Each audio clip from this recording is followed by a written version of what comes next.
আমরা সিরাতের আলোচনা করছিলাম। গত ক্লাসে শেষ যেটা আমরা গত মাসে কিন্তু আমাদের ক্লাস হয়নি রমজানের কারণে, আপনারা জানেন। সব শেষ যেটা আলোচনা করেছিলাম খন্দকের যুদ্ধ নিয়ে, শেষ হয়েছিল খন্দক নিয়ে। কিন্তু খন্দকের যুদ্ধের একটা অংশ বাকি ছিল। মানে খন্দকে তো মুসলিমরা জয়ী হলেন, ঘূর্ণিঝড় হলো, তাঁবু উড়ে গেল, কাফেররা পলায়ন করলো, ওয়ালাইকুম আসসালাম, কাফেররা পলায়ন করলো, তারা চলে গেল, এবং মুসলিমরা ফিরে আসলেন। আল্লাহ রসুল সাল্লাল্লাহু আলাইহি ওয়াসাল্লাম এসে অস্ত্র রেখে দিয়েছেন। এমন সময় জিবরিল আলাইহিস সালাম আসলেন আল্লাহ রসুল সাল্লামের কাছে, এসে বলছেন যে আল্লাহ রসুল সাল্লাল্লাহু আলাইহি ওয়াসাল্লাম, আপনি অস্ত্র রেখে দিয়েছেন, কিন্তু ফেরেশতারা কিন্তু অস্ত্র এখনও রাখেনি। মানে দায়িত্ব কিন্তু এখনও শেষ হয়ে যায়নি, সমস্যা এখনও আছে। ওই যে খন্দকের যুদ্ধের সময় ওইদিকে সবগুলো দল 10,000 বাহিনী ওদিকে প্রস্তুত মুসলিমদেরকে কোণঠাসা করার জন্য। এদিকে মদিনার ইহুদি যারা ছিল, বাকি তো ছিল শুধু বনু কোরাইদা মদিনাতে, সবগুলো তো আগে বের হয়ে গেছে। এরা কিন্তু শর্ত ভঙ্গ করে ফেলেছে, চুক্তি ভঙ্গ করে ফেলেছে। এজন্যই জিবরিল আলাইহিস সালাম এসে বলছেন আল্লাহ রসুল সাল্লামকে যে আল্লাহ রসুল, এখনও তো ফেরেশতারা অস্ত্র রাখেনি, আপনি অস্ত্র রেখে দিয়েছেন, আপনি চলুন আপনার সঙ্গীদের নিয়ে বনু কোরাইদার দিকে, তাদের মনে আমরা একটা ভয় এবং আতঙ্ক ধরিয়ে দেবো। এই বলে জিবরিল আলাইহিস সালাম ফেরেশতাদেরকে নিয়ে চলে গেলেন। আল্লাহ রসুল সাল্লাম সাহাবা ইকরামকে ঘোষণা দিলেন যে তোমরা দ্রুত যাও। আলী ইবনে আবি তালিবকে পতাকা দিলেন, বললেন লা ইউসাল্লিয়ান্না আহাদুন আসরা ইল্লা ফি বানি কোরাইদা, বনু কোরাইদা যে আসরের সালাত আদায় করতে বললেন। এখানে অবশ্য আল্লাহ রসুল সাল্লাল্লাহু আলাইহি ওয়াসাল্লাম বলেছিলেন সাহাবা ইকরামকে যে লা ইউসাল্লিয়ান্না আহাদুন আসরা ইল্লা ফি বানি কোরাইদা, বনু কোরাইদায় আসার আগে কেউ যেন তোমাদের আসরের সালাত না পড়ে, বা মূল বক্তব্য ছিল যে আসরের সালাতটা বনু কোরাইদায় এসে যেন পড়ে। এখন প্রতিমধ্যে কোনো কোনো সাহাবা ইকরাম পৌঁছে গেছেন, সেখানে যে নির্দিষ্ট সময় আসর পড়েছেন, কিন্তু সবার গতিতে একরকম না। কেউ কেউ রাস্তায় আসরের সময় হয়ে গেছে। যাদের আসরের সময় হয়ে গেছে এদের মধ্যে আবার দুই দলে বিভক্ত হয়ে গেছেন, দুই ধরনের মত চলে এসছে আল্লাহ রসুল সাল্লামের বক্তব্য নিয়ে। কেউ বুঝেছেন, কেউ কেউ বললেন যে লা নুসল্লি হাত্তা নাতিহা, আমরা বনু কোরাইদায় যতক্ষণ না পৌঁছবো ততক্ষণ আমরা আসরের সালাত পড়বো না, তাতে মাগরিব হোক আর ইশা হোক আর যখনই হোক। আরেক দল বললেন না, বাল নুসল্লি লাম ইউরিদ মিন্না যালিক, আমরা সালাত পড়ে নেব, এখন আসরের সময় হয়ে গেছে, আসরের সময় হয়ে গেছে। আল্লাহ রসুল সাল্লাল্লাহু আলাইহি ওয়াসাল্লাম আমাদের কাছ থেকে এটা চাননি যে আমরা ওই মাগরিব বা ইশা হলেও ওখানে যে আসর পড়বো দেরি করে, এটা চাননি। বরং চেয়েছেন কি, দ্রুত যাতে আমরা সেখানে যাই, এটা চেয়েছেন তিনি। আমাদের কাছে চাননি যে আসরের সময় হয়ে যাবে তারপর আমরা আসর পড়বো না, এটা উনি চাননি। খেয়াল করেছেন আল্লাহ রসুল সাল্লাল্লাহু আলাইহি ওয়াসাল্লামের বক্তব্য বুঝতে যে সাহাবায়ে মধ্যে কিন্তু দুইটা মত হয়েছে। পরবর্তীতে যে, তখন তো আল্লাহ রসুল সাল্লাল্লাহু আলাইহি ওয়াসাল্লাম বেঁচে আছেন, ওহী তখন চলছে, পরবর্তীতে যে মতের ভিন্নতা হবে না এটা কিন্তু না। ইমামদের মধ্যে মতভেদগুলো কিন্তু এ কারণেই হয়েছে রাসূলুল্লাহ সাল্লাল্লাহু আলাইহি ওয়াসাল্লামের হাদিস বুঝতে যে কারণে যদি কোনো আমল স্পষ্ট হয় রাসূলুল্লাহ সাল্লাল্লাহু আলাইহি ওয়াসাল্লামের, তখন তো আমরা রাসূলুল্লাহ সাল্লাল্লাহু আলাইহি ওয়াসাল্লামের আমলটাই গ্রহণ করব। কিন্তু কোনো ক্ষেত্রে যদি ইজতিহাদি বিষয় হয় যে রাসূলের বক্তব্যটা কেউ এইভাবে বুঝেছেন কেউ এইভাবে বুঝেছেন, তখন কিন্তু সেখানে আমাদের বাড়াবাড়ি করা যাবে না। যেমন এটার ক্ষেত্রে তো যেমন রুকুর পরে হাত বাঁধবো না ছেড়ে দেব, স্পষ্ট কোনো সহি বর্ণনা সেভাবে আসেনি যে তিনি হাত ছেড়ে দিয়েছেন বা তিনি হাত বেঁধেছেন। বরং বলা যে প্রত্যেকটা শরীরের জোড়া যাতে তার স্ব স্থানে ফিরে যায়। এখন কোনো কোনো আলেম বুঝেছেন যে পূর্বে যে অবস্থায় ছিল সে অবস্থায় যাতে ফিরে যায়। তাহলে পূর্বে তো আমার হাত বেঁধেছিলাম, তাহলে আবার হাত বাঁধতে হবে। আর কেউ বুঝেছেন না, সোজা হয়ে দাঁড়ালেই বরং স্ব স্থানে ফিরে যাবে, অতএব আমি হাত ছেড়ে দেব। এই যে ইজতিহাদ করতে যেয়ে মতভেদ হয়ে গেছে। তো এটার ক্ষেত্রে যেটার প্রতি আমাদের আস্থা থাকবে সেটাই আমরা গ্রহণ করব, যেহেতু এখানে রাসূলের আমলটা স্পষ্টভাবে আসেনি। স্পষ্টভাবে যেটা আসবে তখন কিন্তু আমাদেরকে সেটাই গ্রহণ করতে হবে। তো তারা গেলেন, আল্লাহ রসূল সাল্লাল্লাহু আলাইহি ওয়াসাল্লাম কাউকেই দোষারোপ করেননি, কাউকে কিছু বলেননি। এখান থেকে কিন্তু আরেকটা বিষয় আছে যে বৃহৎ ঐক্যের স্বার্থে কিছু কিছু বিষয় আছে যেখানে আল্লাহ রসূল সাল্লাল্লাহু আলাইহি ওয়াসাল্লাম কিন্তু ওখানে কিছুই বলেননি কাউকে। কারণ এগুলো হলো ফুরু মাসলা মাসাইল, যেগুলোকে কেন্দ্র করে আমাদের মধ্যে বিভক্তি সৃষ্টি করার সুযোগ নেই। তো যাই হোক, সাহাবা ইকরামকে নিয়ে গেলেন 3000 সৈন্য সাহাবীদের। এখন ইহুদিদের সর্দার, তার নাম ছিল কাব বিন আসাদ, উনি তখন ইহুদিদের সামনে বাকি যারা ইহুদি ছিল তাদেরকে 3টা প্রস্তাব দিলেন যে এখন তোমাদের সামনে 3টা পথ খোলা। মুহাম্মদ সাল্লাল্লাহু আলাইহি ওয়াসাল্লাম তো চলে এসেছে তার বাহিনী নিয়ে, এখন তোমাদের সামনে 3টা পথ খোলা। এক হচ্ছে যে তোমরা ইসলাম গ্রহণ করে ফেলো, তাহলে তোমরা নিরাপদ হয়ে যাবে, তোমাদের পরিবার নিরাপদ হয়ে যাবে। তো কারণ আমরা তো এখন নিশ্চিত হয়ে গেছি যে তিনি নবী, এই ব্যাপারে তো আমাদের কোনো সন্দেহ নাই। তাহলে তোমরা ইসলাম গ্রহণ করে ফেলো, এটা একটা পথ আছে। দ্বিতীয় পথ হলো যে তোমরা নিজেদের পরিবারকে আপন হাতে হত্যা করে তলোয়ার নিয়ে মুসলিমদের বিরুদ্ধে ঝাঁপিয়ে পড়ো, এরপর যা পরিণতি হবে হবে। তৃতীয় পথ হলো যে সাহাবীদেরকে ধোঁকা দেওয়া লাগবে। ওরা মনে করবে যে শনিবার আমরা তাদের উপর আক্রমণ করব না, কিন্তু আমরা শনিবারে তাদের উপর আক্রমণ করবো আচমকা। তিনটার মধ্যে তোমরা কোনটি মানতে চাও বলো? তো ইহুদিরা বললো যে আমরা কোনোটাই মানব না, কোনোটাই মানব না আমরা। তারা কোনোটাই প্রস্তাব দিল না। ও কিন্তু ক্ষিপ্ত হলো, কাব বিন আসাদ, সে ক্ষিপ্ত হলো তিনটা না মানার কারণে। তো সেখানে তার মানে তাদের সামনে যেটা এখন পথ খোলা আছে যে ইসলাম গ্রহণ করে অস্ত্র সমর্পণ করে দেবে আল্লাহ রাসূল সাল্লাল্লাহু আলাইহি ওয়াসাল্লামের কাছে, এবং তিনি যে ফায়সালা দিবেন সেটাই তারা মেনে নেবে। তো তখন আবার তারা ভাবলো যে মুসলিমদের মধ্যে আমাদের তো মিত্র আছে, কেউ কেউ সম্পর্ক ভালো আছে, সবার সাথে তো একই রকম না, তাদের সাথে আমরা একটু পরামর্শ করতে চাই। তা আল্লাহ রাসূল সাল্লাল্লাহু আলাইহি ওয়াসাল্লাম অনুমতি দিলেন। কার সাথে পরামর্শ করবা? আবু লুবাবার সাথে তাদের কিছুটা রাদিয়াল্লাহু আনহু তাদের কিছুটা মিল ছিল। আবু লুবাবাকে ডেকে পাঠালেন। আবু লুবাবা যখন ওখানে পৌঁছলেন, তারা কিন্তু হাওমাও করে কাঁদতে শুরু করেছে। মানে অপরাধ যে করেছে তারা সেটা তো বুঝতে পেরেছে। যুদ্ধাপরাধ এটা কম বড় অপরাধ না, কারণ তাদের সাথে চুক্তি ছিল মুসলিমদের সাথে যে মুসলিমদের উপর কেউ যদি হামলা করে মদিনার বাইরের কেউ, তাহলে মুসলিমদের সাথে একতাবদ্ধ হয়ে তাদের সাথে লড়বে। সেখানে কি করেছে? উল্টো মুসলিমদের বিরুদ্ধে তারা অস্ত্র প্রস্তুত করছিল। তো অপরাধ তো তারা করেছে। তো আবু লুবাবাকে বলছে ইহুদিরা যে আচ্ছা, আমরা যদি এখন মুহাম্মদ সাল্লাল্লাহু আলাইহি ওয়াসাল্লামের কাছে অস্ত্র সমর্পণ করে দিই, তিনি কি আমাদেরকে হত্যা করবেন? মানে আমরা কি হবে পরিণতিটা? তা আবু লুবাবা তখন গলার দিকে উনি ইশারা করেছেন। গলার দিকে ইশারা করে উনি কিন্তু মনে পড়ে গেছে যে এটা বলাটা আমার ঠিক হলো না। কারণ সাহাবিকরা মনোমান করতে পেরেছিলেন যে কি ঘটতে যাচ্ছে। উনি বুঝতে পেরেছেন যে এটা তো খেয়ানত হয়ে গেল, এটা মুসলিমদের সিদ্ধান্ত, এটা গোপন সিদ্ধান্ত, তাদেরকে ইঙ্গিত দেওয়া তো ঠিক হলো না। এটা বলে উনি তখন নিজের ভুল বুঝতে পেরে মসজিদ নববীতে চলে গেছেন, যে নিজেকে মসজিদ নববীর একটা খাম্বার সাথে বেঁধে ফেলেছেন, দিয়ে বলছেন যে আল্লাহ রাসূল সাল্লাল্লাহু আলাইহি ওয়াসাল্লাম যতক্ষণ না আমার এই বাঁধন খুলে দেবে আর কেউ, আমি এখান থেকে যাব না, আমার ভুল হয়ে গেছে। তো আল্লাহ রাসূল সাল্লাল্লাহু আলাইহি ওয়াসাল্লাম আবু লুবাবার আসতে দেরি হচ্ছে, এটা দেখে উনি একটু অন্যরকম সন্দেহ করে ফেলেছিলেন। কিন্তু পরবর্তীতে শুনতে পেলেন যে আবু লুবাবা এই কাজ করেছে। তো আল্লাহ রাসূল সাল্লাল্লাহু আলাইহি ওয়াসাল্লাম বললেন যে ও যদি আমার কাছে চলে আসতো, এসে যদি বলতো আল্লাহ রাসূল আমার জন্য দোয়া করুন, আমার একটা ভুল হয়ে গেছে, তাহলে আমি তার জন্য দোয়া করতাম, ঝামেলা শেষ। কিন্তু সেটা না করে সে মসজিদ নববীর সাথে নিজেকে বেঁধে ফেলেছে। এখন আল্লাহ তাআলা যদি অনুমতি না দেন, আমি কিছুই করতে পারবো না এটার ব্যাপারে। আল্লাহ তাআলা যদি তার ভুল কবুল করেন তাহলে খোলা যাবে, তার আগে না। এদিকে ইহুদিদের কিন্তু সুযোগ ছিল অবরোধ কিন্তু লম্বা করার, কারণ তাদের কাছে কিন্তু পর্যাপ্ত পরিমাণ পানি, খাবার সব কিছু তাদের কাছে ছিল। আর মুসলিমদের জন্য কিন্তু বিপদ, কারণ মুসলিমরা সবে মাত্র তারা বেশ কিছু যুদ্ধ শেষ করে মানে বাড়িতে ফিরেছে, মানে প্রস্তুতিও নয়, দুর্বল হয়ে আছে, ক্লান্ত হয়ে আছে। কিন্তু মনোবলটা হলো সবথেকে বড় বিষয়। আলী রাদিয়াল্লাহু আনহু তিনি গর্জন করে বললেন, হে ইমানদার সৈন্যরা, তোমরা শোনো, আর দেরি নয়, আল্লাহ শপথ, এবার আমিও তাই পান করব যেটা হামজা রাদিয়াল্লাহু আনহু পান করেছিলেন, মানে শহীদ হব প্রয়োজনে, কিন্তু এই দুর্গ আমরা জয় করে ছাড়ব। এই কথা শুনে মানে ওদের মনোবল আরও ভেঙে ফেলল। এটা কিন্তু উদ্দেশ্য, এমনিতে কিন্তু ক্লান্ত মুসলিমরা, কিন্তু মানে উনি গর্জন দিয়ে বলেছেন এটা, আর তখন ওরা কিন্তু ভয় পেয়ে গেছে। তো ওরা বললো, মানে সিদ্ধান্ত নিয়ে নিল এবার যে আমরা অস্ত্র সমর্পণ করব। এখন অস্ত্র সমর্পণ করবে, কিন্তু এরপরে কি সিদ্ধান্তটা কি? তো এখানে আউস গোত্র তারা আল্লাহ রাসূল সাল্লাল্লাহু আলাইহি ওয়াসাল্লামের কাছে এসে বললো যে আল্লাহ রাসূল, আপনি তো বনু কায়নুকার প্রতি একটু কিছুটা সহমর্মিতা দেখিয়েছিলেন, তারা অপরাধ করা সত্ত্বেও তাদেরকে বের হয়ে যাওয়ার সুযোগটা দিয়েছেন। খাজরাজের সাথে তাদের সম্পর্ক ছিল, এখন তো আউসের সাথে তাদের সম্পর্ক এই বনু কুরাইজার, তো আপনি এই দোহাই দিয়ে তাদের প্রতি যদি একটু কিছুটা নমনীয়তা দেখান, তাদেরকে যদি বের করে দেন বা কিছু করেন তাহলে। তো তখন আল্লাহ রাসূল বললেন যে তোমাদের মধ্যকারী একজন যদি এ ব্যাপারে ফয়সালা দেয় যে তাদের ইহুদিদের কী হবে, এটা তোমরা মানবা কিনা? তোরা বললো যে হ্যাঁ মানবো। বলে সাদ বিন মুআজ, তোমাদের আউস গোত্রেরই সাদ বিন মুআজ ফয়সালা দেবে এদের বিষয়ে। সাদ বিন মুআজ ফয়সালা দেবে ইহুদিদের ব্যাপারে যে কী হবে ওদের। তো ঠিক আছে, এবার কিন্তু আউস গোত্র মেনে নিল যে ঠিক আছে, সাদ বিন মুআজ যে ফয়সালা দেবে সেটাই সবাই মানতে বাধ্য।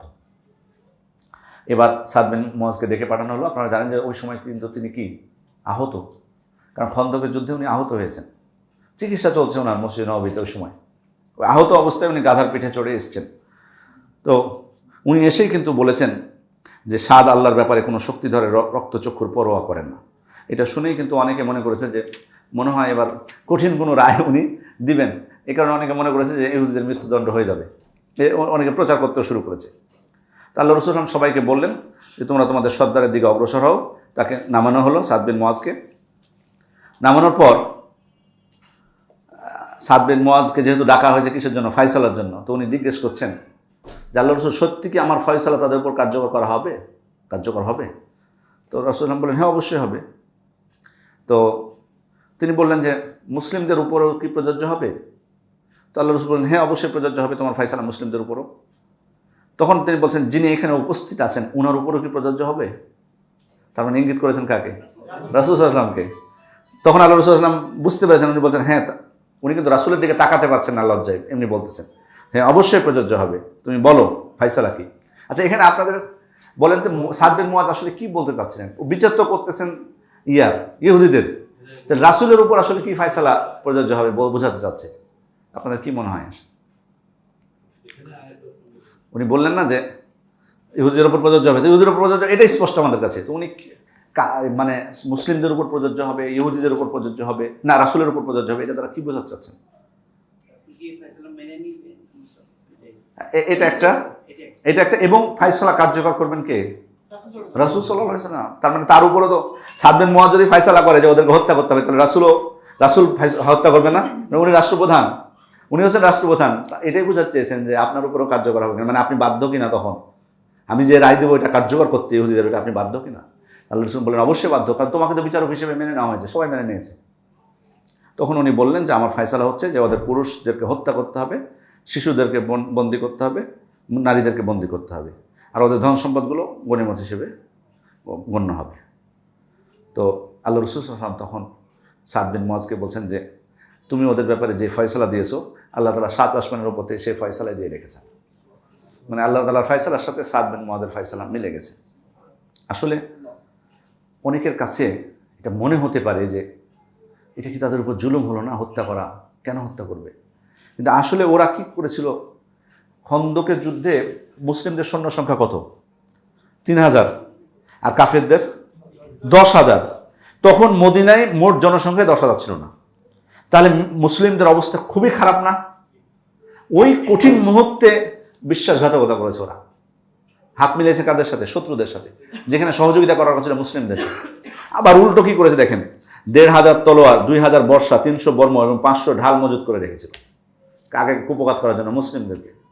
তাহলে কিসের জুলুম ওদের উপর হবে? এর থেকে আর ভালো রায় কি হতে পারে ওদের জন্য? ওরা তো সুযোগ পেয়ে মুসলিমদেরকে কোন ঠাসা মেরে ফেলবে, এটাই তো পরিকল্পনা করেছিল। অথচ তাদেরকে বসবাস করতে দেওয়া হয়েছে, চুক্তি হয়েছে তাদের, সে চুক্তি তারা ভঙ্গ করেছে। এরপরে তো তাদেরকে বনু নাজ্জার গোত্রের একটা বাড়িতে আটক করে রাখা হয় এবং মদিনার বাজারে পরীক্ষা খনন করা হয়। একদল করে ওখান থেকে নিয়ে যাওয়া হচ্ছিল। তো সেখানে কাব বিন আসাদকে কিছু ইহুদিরা বলল যে আমাদের সাথে যে আচরণ করা হচ্ছে, এটা আপনি কি মনে করছেন? এই যে নিয়ে যাচ্ছে একটা করে গ্রুপ, যে তোমরা কি বুঝতে পারছো না যাদেরকে নিয়ে যাওয়া হচ্ছে তাদেরকে তারা ফিরে আসছে, তার মানে কি তাদেরকে হত্যা করা হচ্ছে আসলে। তো তাদের সংখ্যা ছিল প্রায় 600 থেকে 700 ইহুদিদের, এই বনু কুরাইজার সবগুলো থেকে তাদেরকে হত্যা করা হয়, কারণ অপরাধ ছিল মারাত্মক তাদের। এরপরে তাদেরকে যারা সহযোগিতা করেছিল অন্য গোত্রের, তাদেরকেও শাস্তির আওতায় নিয়ে আসা হয়। তারপরে তাদের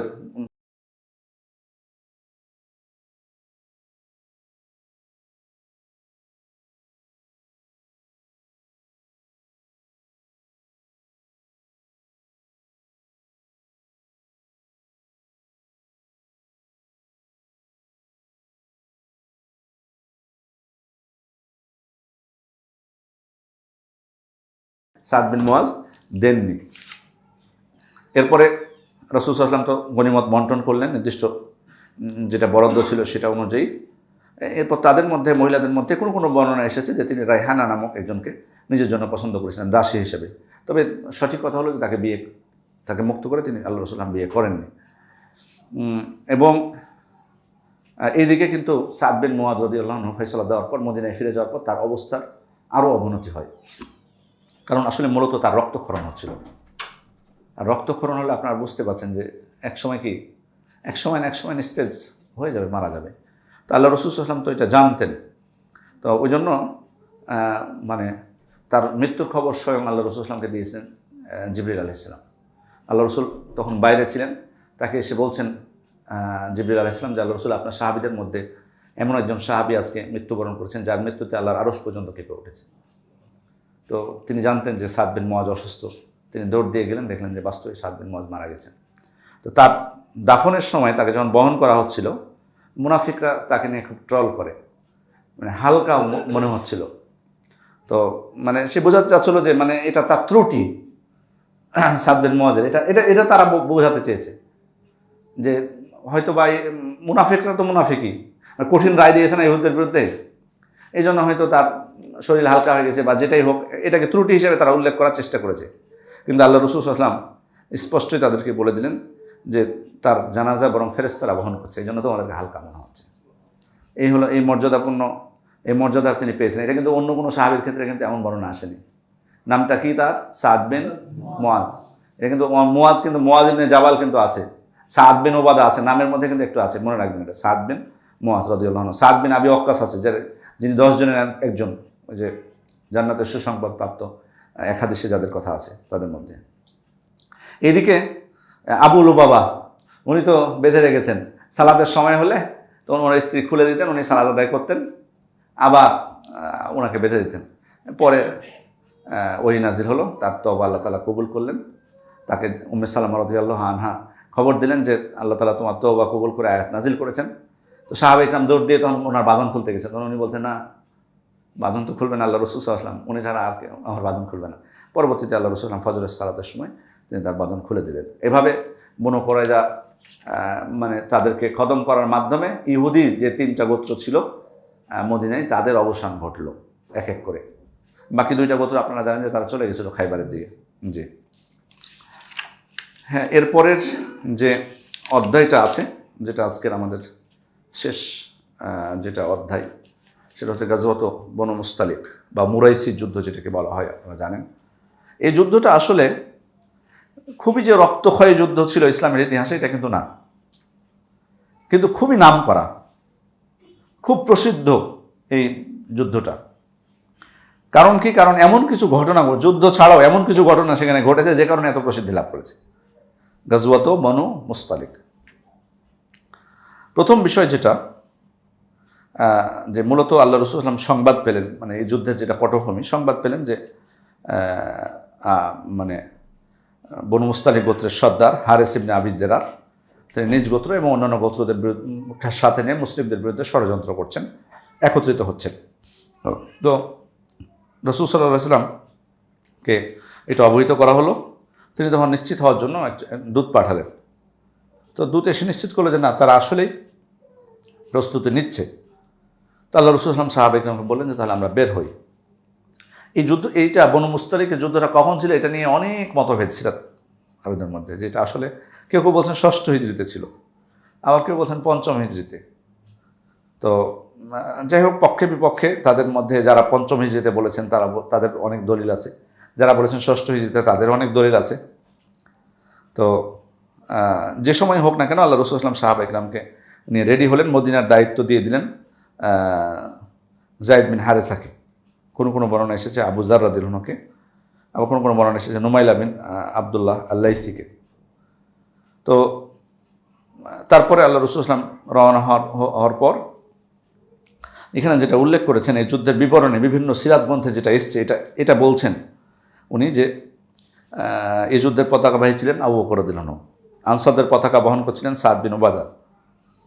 এবং কিছুক্ষণ উভয় পক্ষের মধ্যে তীর বিনিময় হয়। এরপর রাসূল সাল্লাল্লাহু আলাইহি ওয়াসাল্লাম সাহাবায়ে কিরাম একযোগে হামলা করে জয়লাভ করে। মুশরিকরা পরাজিত হয়, অনেকে নিহত হয়, তাদের মহিলা এবং শিশুদেরকে বন্দী করা হয়, তাদের সম্পদগুলোকে গনিমত হিসেবে নেওয়া হয়। এটুকু বলার পর উনি বলছেন যে আল্লামা ইবনুল কাইয়্যিম রাহমাতুল্লাহ আলাইহি উনি বলেছেন যে এই বর্ণনাগুলো সবগুলো কল্পনাপ্রসূত, সেখানে আসলে কোনো যুদ্ধই ঘটেনি, কিছুই ঘটেনি। বরং মানে সহিহ বুখারীর বর্ণনা অনুযায়ী যে মুসলিমরা যখন যান তারা তখন গাফেল ছিল, তারা বুঝতে পারেনি, যে কারণে তাদের হামলার জন্য প্রস্তুতি ছিল না, তারা আসলে কিছুই করেনি, যুদ্ধ বিনিময় মানে পরস্পর যে যুদ্ধ যেটা মারামারি বা ইয়ে হয়েছে এই ধরনের কোনো কিছু ঘটেনি, বরং তারা ভয়ে পালিয়েছে। তো অবশ্য তাদেরকে বন্দি করতে সক্ষম হয়েছিলেন। তো তাদের বন্দীদের মধ্যে জুয়াইরিয়া রাদিয়াল্লাহু আনহা উনিও ছিলেন। পরবর্তীতে রাসূল সাল্লাল্লাহু আলাইহি ওয়াসাল্লাম তাকে মানে বিয়ে করেন এবং তাকে মুক্ত করেন এবং বিয়ে করেন তাকে। এক্ষেত্রে মানে যুদ্ধ তো এখানে শেষ, যুদ্ধ নিয়ে তো আসলে মানে এখানে আর তেমন কোনো বর্ণনা নেই। তাহলে এই যুদ্ধের মানে এই যুদ্ধ তো অন্যান্য যে বিভিন্ন গাজওয়াগুলো ছিল, সারিয়াগুলো ছিল, সেগুলোর মতোই তো হলো। মূল বিষয়টা হলো এখানে মুনাফিকদের বিষয়টা, মুনাফিকদের আচরণ। মুনাফিকরা একটু ফিরে যান, মক্কায় মুনাফিক ছিল, থাকার তো প্রয়োজন নাই আসলে। মক্কায় মুনাফিক ছিল না, মুনাফিক কোথায়? মদিনায়। আর এদের লিডার ছিল কে? আব্দুল্লাহ ইবনে উবাই ইবনে সালুল, এই ছিল মূলত লিডার। কারণ এই ব্যক্তি আসলে রাসূল সাল্লাল্লাহু আলাইহি ওয়াসাল্লামের হিজরতের আগে বাস্তবে কিন্তু আউস খাজরাজ গোত্র একে কিন্তু কিছুটা দেখিয়েছিল, লোভ দেখিয়েছিল, তোমাকে আমরা নেতা হিসেবে মানবো বা এই করবো। ওই জন্য কিন্তু সে মানে বাদশাহ হবে মদিনার এরকম একটা স্বপ্ন দেখতে শুরু করেছিল। আর এর মধ্যেই তো রাসূল সাল্লাল্লাহু আলাইহি ওয়াসাল্লাম মদিনায় হিজরত করলেন, এসেই তো উনি রাষ্ট্রের দায়িত্ব গ্রহণ করে নেন। এবার তো এই কারণে সে প্রকাশ্যে শত্রুতা শুরু করলো। আল্লাহ রাসূল সাল্লাল্লাহু আলাইহি ওয়াসাল্লামকে বিভিন্ন কটাক্ষ করে কথা বলতো বিভিন্ন মজলিসে, তার বিরুদ্ধে বিদ্বেষ থেকে শুরু করে এমন কিছু করেনি। কিন্তু এই ব্যক্তি বদরের যুদ্ধের পর দেখলো যে আর মানে সে কোনো পাত্তাই পাচ্ছে না, কারো কোনো সাপোর্ট পাচ্ছে না। সে তখন আসলে কৌশল হিসেবে মুসলিম সাজলো, মানে ইসলাম গ্রহণ করলো। কিন্তু এটা ইসলামকে আসলে গ্রহণ করেছিল না, অন্তরে না, প্রকাশ্যে। এটাই তো প্রকৃত মুনাফিক আসলে কে? যে বাইরে ইসলাম প্রকাশ করবে কিন্তু ভিতরে সে কুফরি লালন করবে। এটা হলো কিন্তু বড় মুনাফিকি। মানে মুনাফিকের ওই যে 4টা আলামত বলা হয় না, ওইটা কিন্তু এই বড় মুনাফিকের আলামত না। বড় মুনাফিকের তো আলামত আছে এগুলো, ওগুলো কিন্তু ছোটো মুনাফিকের আলামত। মানে মুসলিমদের মধ্যে যারা ছোটো মুনাফিক করে তাদের আলামত ওটা। এই যে হাদ্দাসা কাযাবা, ওই যে ওয়াদা আখলাফা, ওই যে তুমিনা খানা, ওই যে ওই যে খাসামা ফাজারা। এগুলো হচ্ছে যারা মুসলিমদের মধ্যে মানে তার মধ্যে অন্তরে কুফরি নাই, কিন্তু এইগুলো আছে। মিথ্যা কথা বলে, ওয়াদা দিলে খেলাফ করে, আমানত রাখলে আমানতের খেয়ানত করে, ও তারপরে ঝগড়া করলে অশ্লীল কথা বলে। এগুলো করার মাধ্যমে কেউ কাফের হয়ে যায় না। কিন্তু প্রকৃত কাফের মুনাফিক হচ্ছে যার অন্তরে কুফরি লালন করে, সে আসলে কাফের, বরং কাফের থেকে কি নিকৃষ্ট না। কারণ যে কুফরি প্রকাশ করে সে তো তাকে তো আপনি দেখে বুঝতে পারবেন যে সে আমার শত্রু যখন স্পষ্ট হয়। আসলে আমরা অনেক সময় মানে আসল শত্রু কে মানে প্রকৃত শত্রু দেখা যাচ্ছে যে এর আগেও আমেরিকার হয়তো প্রেসিডেন্ট হয়েছে একজন, প্রেসিডেন্ট হয়ে হয়তো ইসলামের পক্ষে হয়তো একটা কথা বলেছে বা কিছু প্রশংসা করেছে, বা আবেগে আপ্লুত একবারে প্রশংসায় ফেসবুক ভরে যায়। তখন দেখলাম এই যে বাইডেনই যখন ইসলাম গ্রহণ করলো, যখন ক্ষমতা না বাইডেন, ওবামার সময় হয়েছে, বাইডেনের সময় হয়েছে, বাইডেন যখন ক্ষমতা গ্রহণ করলো সে একটা কি বলেছিল ক্ষমতা গ্রহণ করার পর মুসলিমদের পক্ষে। এটাতে মানে সবাই আবেগে আপ্লুত হয়ে মানে মনে হচ্ছে যে উনি মানে ইসলামী রাষ্ট্র কায়েম করে ফেলবে মনে হয় আমেরিকাতে, একটা ব্যাপার। যে আসলে মানে আমি ওদেরকে মুনাফিক বলছি না, মানে এরা যারা উপরে বেশি দেখায় একটু, এরা কিন্তু শেষে বেশি ক্ষতিটা করে, পরে প্রমাণিত হয় এগুলো। আর প্রকাশ্য যে শত্রু যে বিদ্বেষ করছে আপনি তো তাকে চিনতে পারবেন। আর যে আপনাকে মানে আশা দিবে হ্যাঁ আমরা আছি মুসলিমের পক্ষে, তলে তলে জ্বর কাটবে, সেইগুলো কিন্তু আসল ক্ষতির কারণ। এই মুনাফিকটা হলো তারা তো আসলে কাফের। ওই জন্যই কিন্তু তাদের পরিণতি দেখুন, কাফের এবং মুনাফিক সবাই তো জাহান্নামে চিরস্থায়ী, মানে যে বড় মুনাফিক। কিন্তু যে মুনাফিক তার স্থান হবে ইন্নাল মুনাফিকিনা ফিদ-দারকিল আসফালি মিনান নার, জাহান্নামে নিম্ন স্তরে। কারণ ও আসলে কাফের, কিন্তু প্রকাশ্যে ইসলাম সে গ্রহণ করেছে, মানে ধোঁকাবাজি করেছে। এই কারণে তার শাস্তিটা হবে কি সব থেকে নিকৃষ্ট শাস্তি। তো যাই হোক, এই মুনাফিকই কিন্তু সে শুরু করার পর খেয়াল করে দেখুন যে উহুদের যুদ্ধে মনে আছে আপনাদের উহুদের যুদ্ধের কথা, কি করেছিল এই মুনাফিক? উহুদের যুদ্ধে এই মুনাফিকের কি ভূমিকা ছিল? কতজনকে নিয়ে? 300 জনকে নিয়ে কিন্তু ফিরে গেছিল। আচ্ছা, এই ঘটনা সাহাবী কিরাম জানতেন না? জানতেন, কিন্তু এই অভিনয় করতো। উহুদ যুদ্ধের পরেও জুমার দিন রাসূলুল্লাহ মসজিদে আসার আগে সে দাঁড়িয়ে যেত, অনেক সময় দাঁড়িয়ে যে বয়ান করা বয়ান শব্দটা না বলি, মানে বক্তব্য দেওয়া শুরু করতো মসজিদে, ভালো কথা বলতো কিন্তু, এবং রাসূল সাল্লাল্লাহু আলাইহি ওয়াসাল্লামের প্রশংসা করতো। তো সবাই তো তাকে মানে তখন চিনে ফেলেছে অলরেডি। তো কিন্তু রাসূল সাল্লাল্লাহু তার বলেননি যে ও মুনাফিক বা কিছু, এটা কিন্তু রাসূল সাল্লাল্লাহু আলাইহি কিন্তু দেখেন এখানে একটা বিষয়, যে রাসূল সাল্লাল্লাহু আলাইহি ওয়াসাল্লাম মৃত্যু পর্যন্ত কিন্তু কখনোই বলেননি যে আব্দুল্লাহ ইবনে উবাই হচ্ছে মুনাফিক, বা এভাবে কিন্তু চিহ্নিত করে বলেনি যে সব আব্দুল্লাহ ইবনে উবাইকে চিনেছিল, কিন্তু মুনাফিক তো আরও ছিল, সবাইকে কি চিনিয়ে গেছিলেন উনি? কিন্তু কে জানতো মুনাফিকদের খবর? কোন সাহাবী জানতেন যে কে মুনাফিক না? হুযায়ফা ইবনুল ইয়ামান রাদিয়াল্লাহু আনহু। ওই জন্য ওনাকে বলে সিররু রাসূলিল্লাহি সাল্লাল্লাহু আলাইহি ওয়াসাল্লাম, রাসূল সাল্লাল্লাহু আলাইহি ওয়াসাল্লামের গোপন অনেক সংবাদ ওনার কাছে ছিল, তার মধ্যে মুনাফিকদের লিস্ট।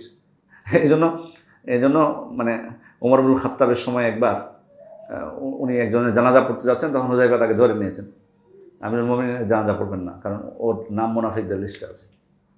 তো ওমর ইবনুল খাত্তাব তখন আশ্চর্য হয়ে বলছে যে আমার নামও আছে নাকি মুনাফিকদের লিস্টে? মানে ওনারা আসলে সাহাবা ইকরাম অতিরিক্ত তাকওয়ার কারণে তারা মুনাফিককে খুব ভয় পেতেন, না জানি আমি মুনাফিক হয়ে গেলাম। ওই যে বলেনি নাফাকা হানজালা যে আল্লাহ রাসূল হানজালা মুনাফিক হয়ে গেছে, উনি নিজে ওনার নিজের কথা বলছেন যে হানজালা মুনাফিক হয়ে গেছে। কেন না, আপনার কাছে যখন থাকি, আপনি যখন জান্নাত জাহান্নামের ভয় দেখান, এই করেন, তখন তো খুব ইমান বৃদ্ধি পাই। আপনার এখান থেকে যখন চলে যায় তখন তো আবার ভুলে অনেক সময় বেখেয়াল হয়ে যায়, দুনিয়া নিয়ে অনেক সময় ব্যস্ত হয়ে যায়। এটা কি মুনাফিকি না? তাহলে রাসূল বলেছিলেন যে না, এটা মুনাফিকি না, মানে এটা মানুষের ইমান কম বেশি হতে পারে। এটা হয় না, যখন আপনি জুমার নামাজ পড়েন, খতিব সাহেব যখন কিছু বলে তখন কিন্তু মনে হয় যে আর দুনিয়া নিয়ে ব্যস্ত হবো না, বা মৃত্যুর ওয়াজ যখন শুনে তো হয় না এরকম, এবার বাড়িতে এসে 2 দিন পরে আবার তখন আগের মতো হয়ে যায়। তো এটা হতে পারে, মানুষের ইমান কম বেশি হয়। কোরআন তেলাওয়াত যখন শুনলে তখন ইমান বৃদ্ধি পায়। তো উনি ওই যে কথা বলছিলাম যে এই জি যেটা প্রকাশ্যে বলতেন না, যেমন এখনো যেরকম আমরা অনেক সময় শান্তিপূর্ণ অবস্থার জন্য যারা মুসলিম দাবি করে, তারা অমুসলিম থাকা সত্ত্বেও, কুফরি করা সত্ত্বেও আমরা তাদেরকে অমুসলিম ঘোষণা করি না। হ্যাঁ, সেটাই যে মুনাফিক চিনিয়ে দাও। আসলে ব্যাপারটা হলো এই জন্য এখান থেকে কিন্তু একটা বড় কিন্তু একটা বিষয় আছে। আমরা কিন্তু অনেক সময় খুব তাড়াহুড়া করি, মানে ফেসবুকে দেখবেন একটা জিনিস, মানে অমুক মানহাজ গোপনকারী, এমনি উদাহরণস্বরূপ বলছি, খুব সহজে চিনিয়ে দিতে চায় মানুষকে দায়িত্বটা। আচ্ছা, আছে এরকম ব্যক্তি আছে যে উপরে সেজে থাকে যে সে সঠিক মানহাজ পোষণ করে বা সাহাবা ইকরামের মানহাজ পোষণ করে, সঠিক আকীদা পোষণ করে, কিন্তু আসলে সে না। এরকম আছে, আমি বলছি না নাই। আসলে কি দাওয়াতের এটা কি কোনো উসলুব হলো যে আপনাকে চিনিয়ে দিতে হবে সকল মানুষকে? এটা কিন্তু না। কিছু বিষয়ে সবসময় কথা বলা উচিত না। এই কারণে কিন্তু দেখা যায় যে ক্ষতি আমাদেরই হয় শেষে। কারণ দেখবেন যে ব্যক্তিগুলো ট্রল হয়, ওই ব্যক্তিগুলো বেশি তাদের প্রভাব বিস্তার করে ফেলে সমাজে, এবং তখন আমাদের পক্ষে কথা বলে না। আগে হয়তো অনেক সময় কথা বলতে, এখন কথা বলে না। এই জন্য সবসময় এটা নিয়ে বীরত্ব সাজার কোনো দরকার নেই যে আপনি একজনকে চিনিয়ে দিলেন সবাইকে যে হ্যাঁ উনি মানহাজ গোপনকারী। কিছু বিষয় আছে অস্পষ্ট, আর কিছু বিষয় আছে আপনাকে এত বলতেই হবে কেন? আপনি সতর্ক হয়ে যান, ব্যাস। আল্লাহ রাসূল সাল্লাল্লাহু আলাইহি ওয়াসাল্লাম প্রয়োজন মনে করেননি যে সবাই সতর্ক হোক, উনি কেন চিনালেন না সবাইকে? এই জন্য সবসময় এই মানুষকে চিনিয়ে দিতে পারলেই বীরত্ব ভাবা ঠিক না দাওয়াতের ক্ষেত্রে, এটা উসলুব না। বিশেষ করে এটা থেকে আরও বেশি বোঝা যায় উনি সব মুনাফিককে চিনিয়ে দেননি, সব সাহাবায়ে কেরামকে গোপন রাখা হয়েছিল বিষয়টা। এটা দাওয়াতের সাথে কিন্তু গোপন রাখা হয়েছে, কারণ এখানে নানা ধরনের ফিতনা সৃষ্টি হয়। মুনাফিকদের ব্যাপারে স্পষ্ট কোনো অবস্থান, কোনো শাস্তি কিছুই তিনি গ্রহণ করেননি। কেন? কারণ একটা অপবাদ আসতো যে মুহাম্মদ সাল্লাল্লাহু আলাইহি ওয়াসাল্লাম, এবং এখানে এই যুদ্ধের ক্ষেত্রেও কিন্তু এরকম ঘটনা ঘটেছে। তো যাই হোক, যে কথা বলছিলাম যে এই ব্যক্তি অনেক সময় জুমার সময় দাঁড়িয়ে যেত মসজিদে, দিয়ে বলতো যে আল্লাহ রাসূল সাল্লাল্লাহু আলাইহি ওয়াসাল্লাম কত মর্যাদাপূর্ণ মানুষ, কাজেই তোমরাও সবাই রাসূল সাল্লাল্লাহু আলাইহি ওয়াসাল্লামকে সাহায্য করো, তার হাতে শক্তিশালী করো, তার কথা সব মেনে চলো, তার অবাধ্য হয়েও না, এগুলো করতো। তো মানে অনেক সময় সাহাবায়ে কেরাম তাকে জোর করে বসায় দিতেন। তো এরকম একজন সাহাবী তাকে বলেছেন, হে দুশমন, তুমি বসে যাও, তোমার ব্যাপারে আমরা উহুদের যুদ্ধের সময় দেখেছি তুমি কী কর্মকাণ্ড করেছো। তখন সে বিড়বিড় করতে করতে বাইরে বের হয়ে চলে গেছে। তো এই যে এইরকম ঘটনা ঘটেছে। পরে খন্দকের যুদ্ধের সময় সেও প্ররোচিত করেনি যে ইন্না বুয়ুতানা আওরা, আমাদের বাড়িগুলো অরক্ষিত বলেছিল। তা আল্লাহ তাআলা নাকচ করে দিয়েছেন যে ওমা হিয়া বিআওরা, না এটা চাই। এগুলো কারা ছিল, কাদের কথা বলা হয়েছে?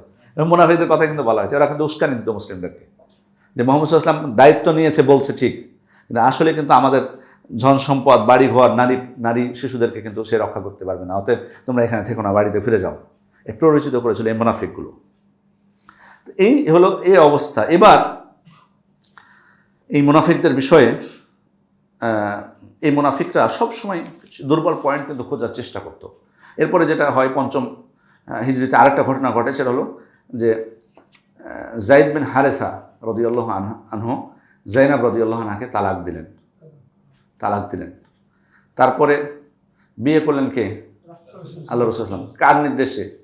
আল্লাহ তাআলা। ওই জন্য উনি গর্ব করে বলতেন না অন্য রাসূল অন্য স্ত্রীদের উপর, যে যাওয়াজাকুন্না আহলিকুন্না ও যাওয়াজানিল্লাহু মিন ফাওকি সাব'i সামাওয়াত, তোমাদের বিয়ে দিয়েছে তোমার পরিবার, আর আমার বিয়ে রাসূল সাল্লাল্লাহু আলাইহি ওয়াসাল্লামের সাথে দিয়েছে স্বয়ং আল্লাহ তাআলা 7 আসমানের উপর থেকে। সুবহানাল্লাহ। এই ছিল এই যায়নাব রাদিয়াল্লাহু আনহা। ওনাকে যখন বিয়ে করেন আল্লাহ রাসূল সাল্লাল্লাহু আলাইহি ওয়াসাল্লাম, মুনাফিকরা এবার সুযোগ পেয়ে গেল। একজন বলেন কি সুযোগ পেয়েছিল? সন্তানের বউকে বিয়ে করেছে। সন্তানের বউকে বিয়ে করা যায় যদি তালাকও দেয়? হারাম। সন্তানের বউ, আপনার ছেলে বিয়ে করেছে একটা মেয়েকে, দিয়ে তালাক দিয়ে দিয়েছে, ওই ইদ্যত শেষ হলে আপনি বিয়ে করতে পারবেন না? হারাম, সে চিরজীবনের জন্য হারাম। তো ওরা তো হারাম মনে করতো। তো যায়েদ বিন হারেসা কি আল্লাহ রাসূল সাল্লাল্লাহু আলাইহি ওয়াসাল্লামের ছেলে ছিল? আসলে পালিত, জাহেলি যুগের পালক ছেলে। কিন্তু পালক ছেলের বিধান পরবর্তীতে ইসলামে কি বাতিল করে দেওয়া হয়েছে। মানে জাহেলি যুগের রীতিকে সাপোর্ট ইসলাম করেনি। বাতিল বলতে যে ওই রীতিকেই সাপোর্ট করেনি ইসলাম, ওই রীতিকে সাপোর্ট করেনি, বরং ওই রীতিটা যাতে স্পষ্ট হয় মানুষের কাছে যে পালক পুত্র বলে কিছু নাই, এই জন্যই আরো আল্লাহ রাসূল সাল্লাল্লাহু আলাইহি ওয়াসাল্লাম তাকে বিয়ে করেছেন। এটা একটা হিকমত, অনেকে বলছেন। এইটাও স্পষ্ট করেছেন আরো, যে পালক পুত্র বলে ইসলাম কিছু নেই, এই জন্য আরো তালাক দেওয়া হয়েছে, তাকে বিয়ে করেছেন আল্লাহ রাসূল সাল্লাল্লাহু আলাইহি ওয়াসাল্লাম। পালক পুত্রের কোনো কিছু সাব্যস্ত হয় না, কিন্তু দুঃখজনক হলো সত্য। আপনি দেখেন, এবং এখানে আর একটা জিনিস ছিল যে তখন কিন্তু যায়নাব কত নাম্বার স্ত্রী? 5 নাম্বার। উনি কিন্তু 5 নাম্বার। তো তখন তো মুসলিমদের জন্য কয়জন? 4টা বিয়ে। আল্লাহ রাসূল পঞ্চমটা গ্রহণ করে। এটাও কিন্তু একটা সুযোগ পেয়ে গেল মুনাফিকরা এটাও একটা সুযোগ পেল। এটা দিয়ে প্রপাগান্ডা চালাতে শুরু করলো। তো আমি যে কথাটা আপনাদেরকে বলছিলাম, এবং তারা বলতে লাগলো যে রাসূল সাল্লাল্লাহু আলাইহি ওয়াসাল্লাম আসলে যায়নাবকে দেখে মুগ্ধ হয়ে গেছেন, এই কারণে বাধ্য করেছেন যায়েদকে তালাক দিতে, দিয়ে বিয়ে করেছেন। নাউজুবিল্লাহ মিন যালিক। তো এখানে আমি যে জিনিসটা আসলে একটা জিনিস আপনাদেরকে যেটা বোঝাতে চাচ্ছিলাম, যে এই পালক পুত্র এই বিষয়টা কিন্তু ইসলাম সাপোর্ট করেনি, কিন্তু এখনও কিন্তু এগুলো চলতেছে আমাদের সমাজে, দুঃখজনক। জি জি জি জি জি জি জি জি জি জি জি জি জি জি জি এটাই আসলে। কিন্তু অথচ আমাদের দেশে দেখুন, মানে এবং এমন একটা পরিস্থিতি, আমাকে একটা ছেলে বেশ কিছুদিন আগে মেসেজ দিয়েছিল, খুব ঢাকার আশপাশে থাকে সে, মানে ও কিন্তু বুঝতে পেরেছে বিষয়টা, ও কিন্তু পালক, মানে বাবা মা নেই, কিন্তু যার বাড়িতে বড় হয়েছে, এখন সম্ভবত এইচএসসি বা কি পরীক্ষা তখন দিচ্ছিল, জানার পর মানে উনি বলছেন যে এখন যদি আমি চলে যাই বাড়ি থেকে বা বলি এই কথাটা, তো বলছে যে আমার এই মা, যাকে মা বলছি, আত্মহত্যা করবে। মানে এতটাই আমি তাদের কাছে প্রিয়। এখন আমি বের হয়ে আসবো কী করে, কি বলবো তাকে? ওর নামে অলরেডি জমি টমি বহুত কিছু লিখেও দিয়েছে, কি করেছে না, মানে বহুত কাহিনী। এখন কথা হলো যে কিছু বিষয় আছে, আপনি হিকমত অবলম্বন করে হবে না সবসময়, আপনাকে কিছু বিষয় স্পষ্ট করতেই হবে। আত্মহত্যা করুক, আত্মহত্যা কেন করবে, আপনাকে বোঝাতে হবে সেভাবে। এই জন্য তো এই যে এই বিষয়টা আমাদের দেশে কত শিথিলভাবে, মানে আপনি জানেন, মানে এরকম কত পরিবার আছে। তখন ইহসান করাটা কিন্তু সমস্যা না। ধরুন কোনো বাচ্চার বাবা মা খুঁজে পাওয়া যাচ্ছে না, তাকে আপনি পালন করলেন, এটা ঠিক, যে তাকে হয়তো খাওয়ালেন, বড় হলেন, কিন্তু তাকে তো আপনি আপনার বাড়িতে নিজের সন্তান বলে তা আপনার নাম, এমনকি এখন জীবিত অবস্থায়ও আমার আত্মীয় স্বজন, দুঃখজনক খুব, আমার আত্মীয় স্বজনের মধ্যে এরকম ঘটেছে, মানে অলরেডি বেঁচে আছে তার বাবা মা, মানে সন্তান তার 4টা হয়েছে একজনের, মানে কয়েক ভাই, এক ভাইয়ের 4টা সন্তান হয়ে গেছে অলরেডি, আরেক ভাইয়ের সন্তান হচ্ছে না, 5ম নাম্বার সন্তান মানে গর্ভে চলে আসছে অলরেডি। তখন এই কিন্তু নষ্ট করে দিতে চাচ্ছিল, এটা তো একটা অন্যায়। তো ও অফার দিয়েছে ভাইকে যে যদি তুমি সন্তানটা প্রতিপালন করো, নেও, তাহলে আমি নষ্ট করবো না, এটা না, আমি নষ্ট করে ফেলবো। এবার ওই বাড়ি থেকে চাপ দিয়েছে, মানে যে তা একে নিতে হবে সন্তানটাকে। শেষে নিয়েছে। উদাহরণ আমি দিচ্ছি, দেখুন, নেওয়ার পর এনআইডি যখন জন্ম নিবন্ধন প্রথমে করতে হয়, তো কার নামে? তো এই চাচার নামে হয়েছে, মানে যে নিল তাকে চাচার নামে করেছে সে। তার মানে তাকে কিভাবে এখন পরিচয় করাবে, কিভাবে যে ওই হলো বাবা, আর ওর বাবা হবে কি চাচা। এভাবে সুবহানাল্লাহ। অথচ আল্লাহ তাআলা স্পষ্ট কোরআনে বলেছেন যে তোমরা তাদের পিতার নাম ছাড়া অন্য কোনো নামে তাদেরকে ডাকতেও না। সুবহানাল্লাহ। আপনি স্পষ্ট, আপনি শুধু ডাক দেওয়া নয়, কাগজে কলমে ডাক দেওয়া তো শ্বশুরকে তো আব্বা বলা যায়, বাবাও বলা যায়, এটা তো জায়েজ, মানে যদি আপনি ওই নিয়ত না থাকে। বাকি কিন্তু আপনি একবার পিতা হিসেবে সাব্যস্ত করছেন এনআইডিতে, মারাত্মক বিষয়। এবং এটা এক পরিবারে না, বহু আছে এগুলো, ওয়ারিস বানায় দেয়, এই করে দেয়। এবং আরেকটা আমার কাছে এসেছিল যে ও ব্যক্তি চাচ্ছে মুক্ত হতে, কিন্তু উনার মানে আছে, মানে পালক পুত্র আছে, আবার নিজের পুত্র আছে। তার এই নিজের পুত্রও এই পালক পুত্রের ভক্ত, আবার মানে ওকে ছাড়বে না। বুঝতে পেরেছেন? মানে ওনার 5 ছেলে আর একটা হচ্ছে পালক, যদি পালক থাকে, যেখানে আমরা বলছি ইয়াতে পালক বলে কোনো কিছু নাই, তারপর বলছি পালক। তো এই 5 ছেলেও মানে এর এর মানে ওর যেটা বাবা মা, কথিত বাবা মা, ওরা তো ছাড়বে না, একে যেতে দিবে না। এই 5 ছেলেও ওকে যেতে দিবে না, এবং জোর করে ওকে সম্পত্তি দিবে। এমনকি বলেছে যে আমাদের থেকে তুমি ওকে বেশি দিও। ইহসান, ওরা বলতেছে যে হয়তো এর বাবা মা নাই, ওদের প্রতি ইহসান করছে, ওদের নিয়ত হয়তো মানে ভালো, কিন্তু অজ্ঞতার কারণে। তো ও তো আসলে তার মাকে তো পর্দা করতে হবে তার সামনে, বা তার মনে না থাকলে তাকে পর্দা করতে হবে। যাই হোক, আমরা যেটা বলবো সেটা হলো যে প্রথমত হয়তো আমি যেটা বলছি এটা অনেক বোনদের জন্য বা অনেক ভাইদের জন্য সহ্য করাটা হয়তো অনেক কঠিন। আল্লাহ তাআলা যাদেরকে সন্তান দেননি, আমরা তাদের জন্য দোয়া করি আল্লাহ তাদেরকে ধৈর্য শক্তি দেন। বহু পরিবার, শুধু সন্তান কেন, পরিবারে কেউ নাই, অ্যাক্সিডেন্ট হলো না, অনেক অ্যাক্সিডেন্ট হবে, দেখবেন যে 5 জন ছিল এক পরিবারের, একটা ছোট বাচ্চা ছাড়া 4 জনই মারা গেছে, হয় না? তো সবই চলে গেল।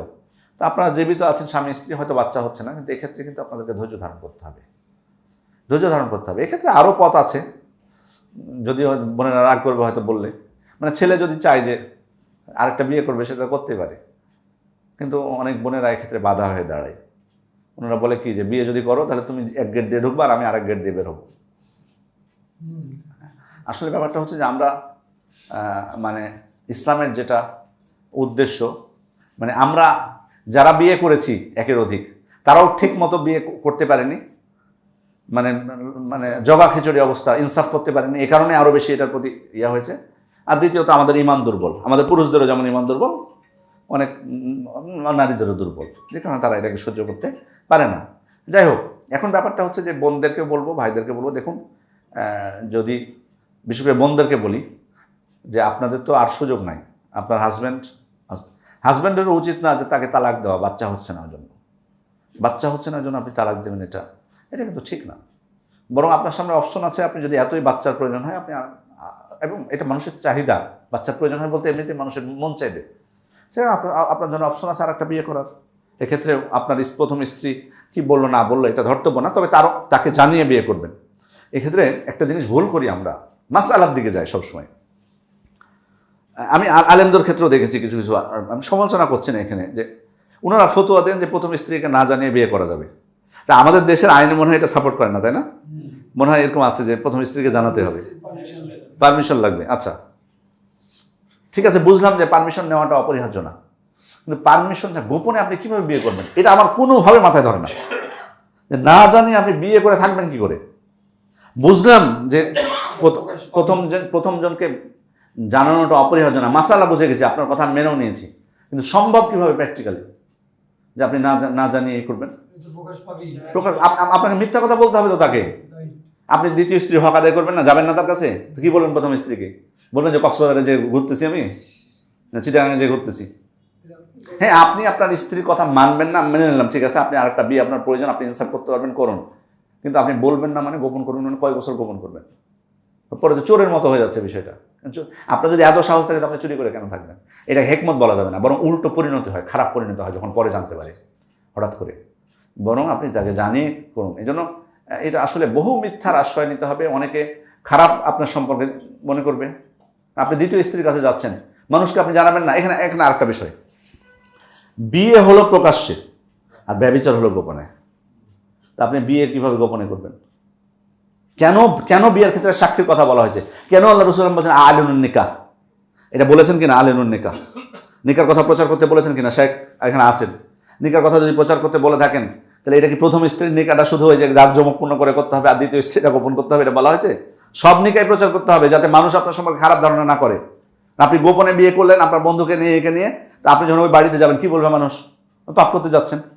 তারপরে তো তাহলে দুনিয়ার সব মানুষকে আপনি জানাবেন বা বা আপনার প্রচার করবেন যে তাকে বিয়ে করেছেন, আর আপনার স্ত্রী কি অপরাধ করেছে তাকে আপনি জানাবেন না, গোপন করবেন। গোপন করার কারণে আজকে যিনি মুক্তি পেলেন পেপারে দিছে যে একটা মেয়ের সঙ্গে ধরা খেয়েছে রিসোর্স। হ্যাঁ, আজকে পেপারে দিছে। যাই হোক, হয়তো ওই বিষয়টা না নিয়ে আসি আমরা, কারণ হয়তো এখানে পক্ষে বিপক্ষে অনেক কথা হয়তো আসবে, ওটা অনেকটা রাজনৈতিক বিষয়, যে কারণে আমরা এখানে নিয়ে আসবো না। তো এই যে দেখুন, হতে পারে এটা যে গোপন, ওই কারণে অংশ। জি জি, তো এটা কিন্তু ক্ষতি হতে পারে। তো যে কথা আমি বলছিলাম, কি প্রসঙ্গে যেন কথাটা চলে আসলো, পালক প্রসঙ্গে চলে আসলো। আমি আমি আমি যে জিনিসটা লাস্ট করবো, এই বিষয়ে কথা বলবো না আর, কারণ আমি খুব বেশি লম্বাও করতে চাইনি আজকের প্রোগ্রাম, মাথাও প্রচণ্ড ব্যথা করতেছে। তো আমি যে জিনিসটা বলবো আপনাদেরকে সেটা হলো যে পালক, কি বলেন, পালক পুত্র এভাবে কেউ সন্তান, যদি আপনার সন্তান না থাকে কেউ এভাবে নেবেন না, যে তাকে আপনি আপনার বাড়িতে রাখবেন, আপনি তাকে মা বলে ডাকতে বাধ্য করবেন, আপনি তাকে বাবা বলে ডাকতে বাধ্য করবেন, আপনার ছেলে হবে, আপনি সব এনআই দিতে আপনার নাম লিখবেন, এগুলো কেউ করতে যাবেন না। ধরুন, কারণ যদি দুনিয়ার জীবন সংক্ষিপ্ত, আখেরাতে যে যদি আমাকে কোরআনের আইন লঙ্ঘন করার কারণে ধরা খেতে হয়, তাহলে কি আপনার রাষ্ট্র যতই আপনাকে অনুমতি দেয়, কিন্তু আপনার এটা করা যাবে না। আচ্ছা, প্রসঙ্গ এখানে মুনাফিকদের কথা আমরা বলছিলাম যে মুনাফিকটা প্রোপাগান্ডা জানিয়েছে। এবার এই যুদ্ধের ক্ষেত্রে যেটা সে করেছে এই মুনাফিকরা, সেটা হলো যে বনু মুস্তালিক যুদ্ধ তো তেমনভাবে হয়নি, বললাম না? তো ওখানে কূপের পাড়ে, মোরাইসি কূপের ওখানে একজন মুহাজির পানি নিচ্ছিলেন এবং একজন আনসারও পানি নিতে গেছেন ওখানে। মুহাজিরের নাম ছিল জাহাজা গিফারি, না জাহাজা গিফারি ছিলেন আনসার, উনি তো গিফার জাহাজা গিফারি। আর ওয়াবার জুহানি ইনি ছিলেন মানে মুহাজির। তো এক মুহাজিরের সাথে আর এক আনসারের কি একটু ধাক্কাধাক্কি হয়েছে। এবার কিন্তু ওনাদের যেটা ভুলটা হয়েছে ওখানে কোথায়, মুহাজিরের এই মুহাজির ব্যক্তি মুহাজিরদেরকে ডাক দিয়েছেন, আর আনসার ব্যক্তি আনসারকে ডাক দিয়েছেন। আর রাসূল সাল্লাল্লাহু আলাইহি ওয়াসাল্লাম ওখানে উপস্থিত। উনি তখন কিন্তু অনেক রাগ আল্লাহ রাসূল সাল্লাল্লাহু আলাইহি ওয়াসাল্লাম রেগে দিয়েছেন যে আমি তোমাদের মধ্যে থাকা অবস্থায় তোমরা জাহেলিয়াতের মতো নিজের গোত্রকে ডাকা শুরু করেছো, এগুলো নিজেদের লোককে, এগুলো ছিল জাহেলি যুগে, যে তারা নিজ কাউকে করলে ওরা ঝাঁপিয়ে পড়তো, ন্যায় অন্যায় কিছু দেখতো না। এখন সমস্যা হয়েছে, তোমরা এ কাজ কেন করছো, যে তুমি মুহাজিরদেরকে রাখছো, আনসারদেরকে এখানে বা ভাগ করে দিচ্ছ আমি থাকতে। আল্লাহ রাসূল সাল্লাল্লাহু আলাইহি ওয়াসাল্লাম সমাধান করে দিলেন, কিন্তু সমস্যা বাঁধালো এই মুনাফিক। ও তো সুযোগ খুঁজতেছে আসলে, এই আব্দুল্লাহ ইবনে উবাই, ও বলতেছে যে হ্যাঁ এই ভুল তোমরাই করেছো। সে এইভাবে বলল যে কুকুরকে লালন করে মোটা তাজা করে সে কুকুরই তোমাকে কামড় দিচ্ছে। চিন্তা করেছেন কি কথা বোঝাচ্ছে, কি কথা বোঝাতে চলেছে, যে মুহাজিররা এসছে, তোমরা তাদেরকে ছাড় দিয়েছো, সম্পদে ভাগ দিয়েছো, তাদেরকে খাবার দিয়েছো, সহযোগিতা করেছে, এখন এই আনসারে তোমাকে কামড় দিচ্ছে, না কি মুহাজিরে তোমাদেরকে কামড় দিচ্ছে। মানে ও বোঝাতে চাচ্ছিল যে মুহাজির, ও তো একটু নমনীয় হওয়া দরকার ছিল। ওরা এসছে, আমরা ওদের প্রতি দয়া করেছি, মদিনায় আশ্রয় দিয়েছি, আমাদের সাথে ধাক্কাধাক্কি করবে, মানে সাহস কত বড়।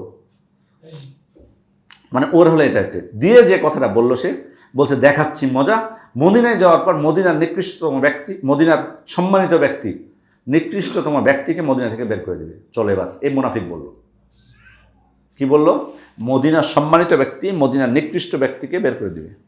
আচ্ছা, ওর দৃষ্টিতে মদিনার সম্মানিত ব্যক্তিকে ও নিজে, আর নিকৃষ্ট ব্যক্তি রাসূল সাল্লাল্লাহু আলাইহি ওয়াসাল্লামকে বুঝিয়েছে। এই কথা যায়েদ বিন আরকাম রাদিয়াল্লাহু আনহু উনি কিন্তু শুনে ফেলেছেন। তো উনি কিন্তু বয়সে কিন্তু একটু ছোট ছিল, মানে খুব বেশি বয়স না, এখানে বয়সের কথাটা মনে হয় উনি উল্লেখ করেননি। তো উনি এসে ওনার চাচাকে এসে বলে দিলেন যে এরকম এই আব্দুল্লাহ ইবনে উবাই এই কথা বলেছে যে মদিনায় ফিরে যাওয়ার পর দেখবো মদিনার সম্মানিত ব্যক্তি নিকৃষ্টতম ব্যক্তিকে বের করে দেবে।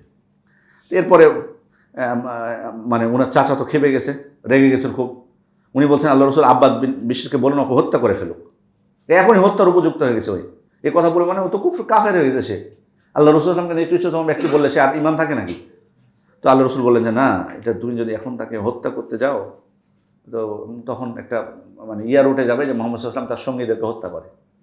কারণ অন্যরা তো জানে যে আব্দুল্লাহ ইবনে উবাই মুহাম্মদ সাল্লাল্লাহু আলাইহি ওয়াসাল্লামের সঙ্গী, মুসলিম, ঠিক না? ওই জন্য তিনি করলেন না, কিন্তু তিনি বললেন যে আমরা রওনা হয়ে যাবো এখন এখান থেকে, আর আমরা এখানে থাকবো না। তো সাহাবায়ে কেরাম আশ্চর্য হয়ে গেলেন যে ঘটনা কি, মানে আল্লাহ রাসূল সাল্লাল্লাহু আলাইহি ওয়াসাল্লাম তো এই সময় বের হন না কখনো। তো কোনো কথা শুনলেন না এবং চলতেই থাকলেন। এমনকি রাবি বলছেন যে প্রায় একদিন এক রাত বা এরকম কথা সম্ভবত লিখেছেন, যে অনেক পথ মানে অতিক্রম করলেন। এখানে বলছে যে সেদিন সকাল থেকে সন্ধ্যা এবং পরদিন সূর্য অনেক উপরে ওঠা পর্যন্ত একাধারে চলতেছিলেন আল্লাহ রাসূল। রাত্রে অনেক সময় উনি বিশ্রাম নিতেন, কিন্তু নেননি। কেন? কারণ যখন সবাই একেবারে ক্লান্ত হয়ে গেছে, আর পাচ্ছেন না, তখন বিশ্রাম নিয়ে সবাই তখন ঘুমিয়ে গেছে। তা আল্লাহ রাসূল চাচ্ছিলেন যে এই যে এই কথাগুলোর ডালপালা যাতে বেশি না গজায়, নিজেদের মধ্যে যাতে মানে ইয়াটা না সৃষ্টি হয়, ওই জন্য উনি এটা চাচ্ছিলেন যে তোমরা চলতে থাকো, চলতে থাকলে তো আর এগুলো নিয়ে কথা হবে না। কোনো জায়গায় বসে থাকলে সেখানে নিয়ে শয়তান করে। আমরা যেমন আপনি বাড়িতে থাকেন, বই পড়েন, কোনো সমস্যা নেই, চায়ের স্টোরে শুধু যেয়ে দেখবেন, তারপরে কত পাপ শয়তান আপনাকে দিয়ে করে, তখন দেখবেন যে আপনার এলাকার কাউকে আপনি ছাড়ছেন না ওখানে বসতে গিয়ে। চায়ের স্টোরগুলোতে এটা হয় না? চায়ের স্টোরগুলোতে খোঁজ খবর নেবেন যে ওই এলাকার কোনো পরিবার তাদের সমালোচনা থেকে রেহাই পায় না।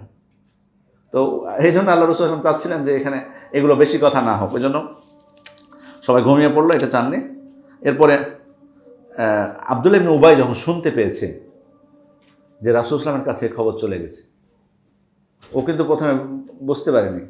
এ কথা যখন শুনতে পেয়েছে তখন এসে রাসূল সাল্লাল্লাহু আলাইহি ওয়াসাল্লামকে এসে শপথ করে বলছে, আল্লাহ রাসূল, আমি আপনাকে আল্লাহ শপথ করে বলছি যে আমি কোশ্চিনকালেও এই ধরনের কথা আপনার সম্পর্কে আমি বলিনি, আমি এই কথা মুখে আনতে পারি না, এই করতে পারি না, এই করতে পারি না। তো সে মুনাফিকরা কিন্তু খুব মানে মিষ্টি মুখ হয়, মানে আপনি কল্পনা করতে পারবেন না তাদের কথা এত মিষ্টি মিষ্টি হবে। তখন অন্য সাহাবীরা মানে মনে করেন না আসলেই মনে হয়।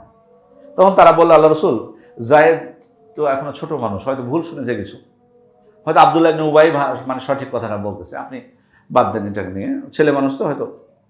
তো যায়েদ বিন আরকাম তখন বলছে যে আমি এটা শুনে এত ব্যথিত হয়েছি যেটা আমি কল্পনা করি, কারণ আমি স্পষ্ট কানে শুনেছি যে আব্দুল্লাহ কথা বলেছে, আব্দুল্লাহ ইবনে উবাই কথা বলেছে, এটা আমি স্পষ্ট শুনেছি। এর কিছুক্ষণ পরে সূরা মুনাফিকুন নাযিল হয়ে গেছে। সূরা মুনাফিকুনে আল্লাহ তাআলা কি বলেন? ইয়াকুলুনা লা রাজা'না ইলাল মাদিনাতি লা ইউখরিজান্নাল আযযু মিনহাল আযাল। মুনাফিকরা বলে যে যদি আমরা মদিনায় ফিরে যাই তাহলে মদিনার সম্মানিত ব্যক্তি নিকৃষ্টতম ব্যক্তিকে বের করে দেবে। মানে স্বয়ং আল্লাহ তাআলা আয়াত নাজিল করলেন যে ও বাস্তবে বলেছে। এই আয়াত নাজিল হওয়ার সাথে সাথে মানে সাথে সাথে জায়েদের কাছে লোক পাঠিয়ে দেওয়া হলো এবং আল্লাহ রাসূল তাকে ডেকে পাঠালেন এবং তাকে এই আয়াত পড়ে শুনিয়ে দিলেন যে তুমি যেটা বলেছিলা সেটা তুমি সঠিক কথা বলেছো। তো এই মুনাফিকের এই আব্দুল্লাহ ইবনে উবাই এর কিন্তু আরেকটা ছেলে ছিল, ওর নামও কিন্তু ছিল আব্দুল্লাহ, কিন্তু ও আবার ভালো লোক ছিল। আরবদের কিন্তু পিতা পুত্র একই নাম হওয়া এটা কিন্তু রেওয়াজ আছে। আমাদের এক টিচার ছিলেন, উনি সিরাত পড়াতেন, তো ওনার নামও ছিল মোহাম্মদ ইবনে মুহাম্মদ আল আওয়াজি, এখনও বেঁচে আছেন, মদিনা ইউনিভার্সিটির শিক্ষক। উনি বলেন যে উনি 50 বছর থেকে মনে হয় সিরাত পড়াচ্ছেন বা এরকম কিছু বলতেন। সিনিয়র মোহাম্মদ ইবনে মুহাম্মদ আল আওয়াজি মানে কি, মানে উনি আর নামও মোহাম্মদ, মানে বাবার মোহাম্মদ। কীভাবে পরিচয় শনাক্ত হবে বলেন? বাবার নামে যে ইনার নাম মোহাম্মদ, ওনার বাবার নাম মোহাম্মদ, কিন্তু ওনার দাদার নাম কিন্তু মোহাম্মদ না। ওনার দাদার নামও মোহাম্মদ হলে বিপদ আসতো তখন, ওনার দাদার নাম ভিন্ন, ওইটা দেখে পরিচয় হবে। ইনার নাম হচ্ছে মোহাম্মদ ইবনে মুহাম্মদ, আর ওনার নাম মোহাম্মদ ইবনে আরেকটা নাম আছে, হয়তো দাদার নাম আর আরেকটা, ওনার আব্বার নাম আরেকটা। তো এই কিন্তু তার পিতার বিরোধী ছিল, এই কিন্তু তার মানে প্রকৃত মুসলিম ছিলেন এই আব্দুল্লাহ, মানে মুনাফিকের পুত্র আব্দুল্লাহ। সে আল্লাহ রাসূল তিনি আল্লাহ রাসূলকে এসে বললেন যে আল্লাহ রাসূল, আপনি শুধু আমাকে অনুমতি দেন, মদিনায় ওকে ঢুকতেই দেব না। আমার পিতাকে তরবারি নিয়ে দাঁড়িয়েছিল, বলে যে উনি এক পাও আগাতে পারবেন না, আপনার সম্পর্কে এমন কথা বলেছে, অপমান করেছে, আপনি শুধু আমাকে বলুন, আমি তার মাথা কেটে আপনার সামনে এসে হাজির করব। তো যাই হোক, এইভাবে এটা একটা ঘটনা গেল।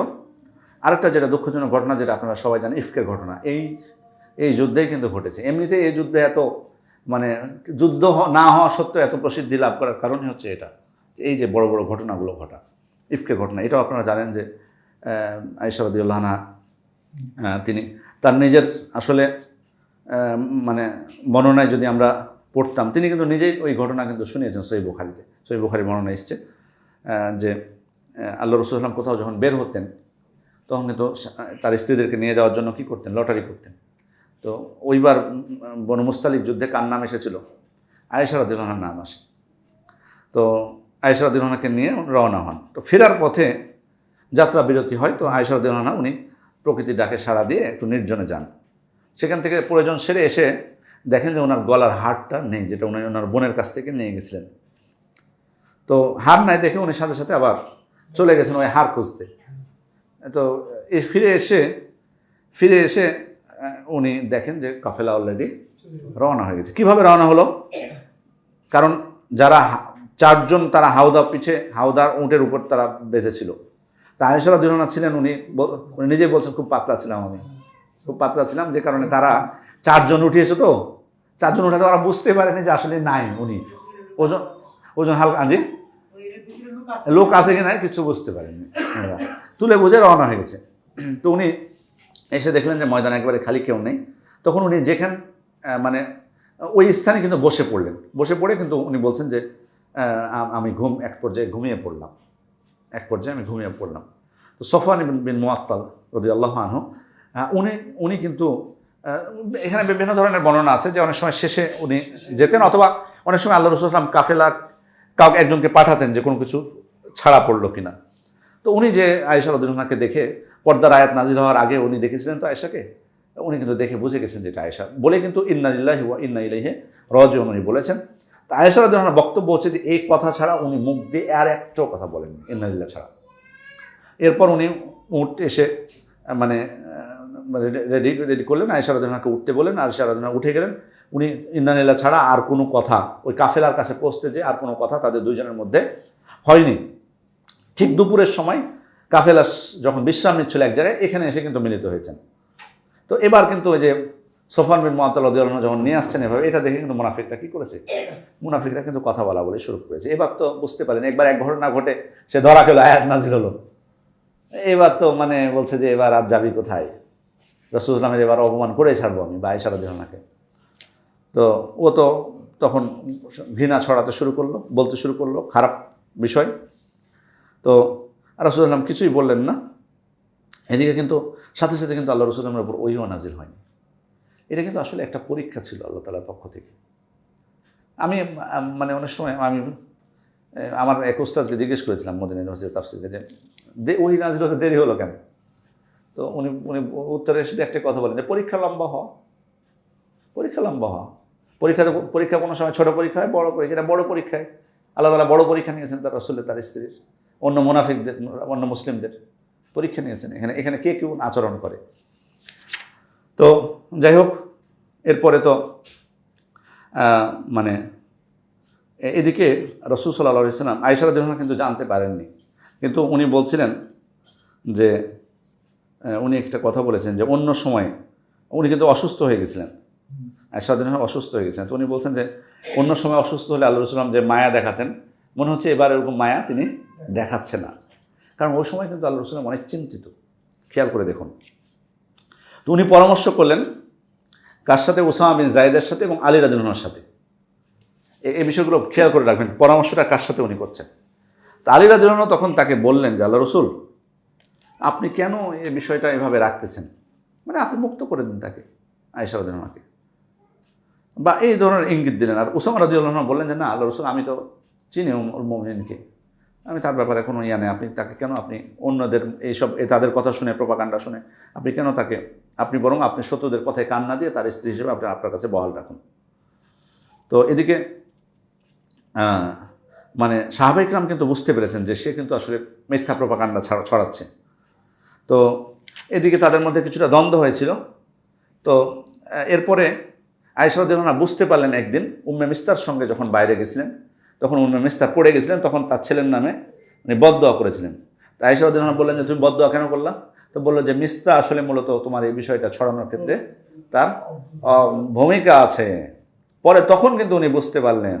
এরপর আয়েশা রাদিয়াল্লাহু আনহা আল্লাহ রাসূল সাল্লাল্লাহু আলাইহি ওয়াসাল্লামকে বললেন, আল্লাহ রাসূল আমাকে একটু আমার আব্বা আম্মার কাছে আপনি যেতে দিবেন। তখন অনুমতি দেওয়া হলো। অনুমতি দেওয়ার পর সেখানে যে আরও বিস্তারিত শুনতে পেলেন যে কী ঘটেছে। এরপর উনি বলছেন যে আমি কাঁদতে শুরু করলাম। কাঁদতে বলছে 2 রাত 1 দিন কেঁদে কেঁদে আমি কাটিয়েছি, একবারের জন্য আমার চোখের পাতা বন্ধ হয়নি। কার বক্তব্য? আয়েশা রাদিয়াল্লাহু আনহার বক্তব্য। তো বলছে যে আমি এতই কান্না করছিলাম, মনে হচ্ছে কাঁদতে কাঁদতে আমার বুকটা ফেটে যাবে। কারণ দেখেন, অপরাধী কেউ অপরাধ না করলে তার সম্পর্কে যখন নিকৃষ্টতম অপবাদ তাকে দেওয়া হয় অপরাধ না করলে, এটা তার জন্য কত কষ্টের হতে পারে। তো আল্লাহ রাসূল সাল্লাল্লাহু তাকে বললেন যে তুমি যদি সত্যি কোনো অপরাধ না করে থাকো তাহলে আল্লাহ তাআলা শীঘ্রই তো এটা জানাবেন। আর যদি তুমি ভুল করে থাকো আয়েশা, তাহলে আল্লাহর কাছে ক্ষমা চাও, তওবা করো। আল্লাহ তাআলার কাছে কেউ যদি নত হয়ে মানে সে যদি অনুতপ্ত হয়ে ক্ষমা চায় তিনি কি করেন, ক্ষমা করেন। তো এরপর আয়েশা রাদিয়াল্লাহু আনহা উনি বলছেন যে আমার কান্না থেমে যায়, আমার এক ফোঁটা পানি আর এলো না। আমার আব্বা আম্মাও কিছু বুঝতে পারছিলেন না যে আসলে রাসূল সাল্লাল্লাহু আলাইহি ওয়াসাল্লামকে উনি কী বলবেন। তো উনি তখন বললেন যে আল্লাহর শপথ, আমি জানি যে আমি কোনো অপরাধ করিনি, কিন্তু আপনারা এখন আমি যদি নির্দোষ বলি আপনারা বিশ্বাস করবেন না আমাকে। পক্ষান্তরে যদি আমি দোষ স্বীকার করি আপনারা সেটাই বিশ্বাস করবেন, কিন্তু আমি তো জানি যে আমি নির্দোষ, আমি কেন দোষী বলবো। কাজে আপনার আর আমাদের অবস্থা হচ্ছে ইউসুফ আলাইহিস সালামের পিতা ইয়াকুব আলাইহিস সালামের মতো, সবরুন জামিল। জি। এরপরে উনি শুয়ে পড়েন। তারপরে কিন্তু ওহী নাজিল হওয়া শুরু হয় আল্লাহ রাসূল সাল্লাল্লাহু আলাইহি ওয়াসাল্লামের উপর। আলহামদুলিল্লাহ ওহী নাজিল হচ্ছে। তো আল্লাহ রাসূল সাল্লাল্লাহু আলাইহি ওয়াসাল্লাম, আয়েশা রাদিয়াল্লাহু আনহা বলছেন যে আল্লাহ রাসূল সাল্লাল্লাহু আলাইহি ওয়াসাল্লামের উপর যখন ওহী নাজিল হতো তখন কিন্তু তার শরীর থেকে ঘাম ঝরতো, এবং শীতের সময়ও মানে এত কষ্ট হতো। তো আয়েশা রাদিয়াল্লাহু আনহা বুঝতে পেরেছেন যে ওহী নাজিল হচ্ছে ওই সময়। তো ওহী নাজিল যখন শেষ হওয়ার সাথে সাথে উনি আয়েশা রাদিয়াল্লাহু আনহাকে সুসংবাদ দিচ্ছেন। আয়েশা রাদিয়াল্লাহু আনহাকে সুসংবাদ দিচ্ছেন, সুসংবাদ গ্রহণ করে, হে আয়েশা তুমি আল্লাহর প্রশংসা করো, আল্লাহ তোমাকে নির্দোষ হিসেবে ঘোষণা করেছেন। তো এই সময় আবু বকর রাদিয়াল্লাহু আনহু মানে তার পিতা তার মা খুশি হয়ে আয়েশা রাদিয়াল্লাহু আনহাকে বলছে যে তুমি রাসূল সাল্লাল্লাহু আলাইহি ওয়াসাল্লামের কাছে যেয়ে তার কৃতজ্ঞতা জানাও। তখন আয়েশা রাদিয়াল্লাহু আনহা বলছেন, না আমি রাসূলের কাছে যেয়ে কৃতজ্ঞতা জানাবো না, আমাকে নির্দোষ ঘোষণা করেছে স্বয়ং আল্লাহ তাআলা, তার প্রশংসা ছাড়া আমি কারো এখন প্রশংসা করবো না আমি। তো যাই হোক, এই আয়াত নাজিল হলো।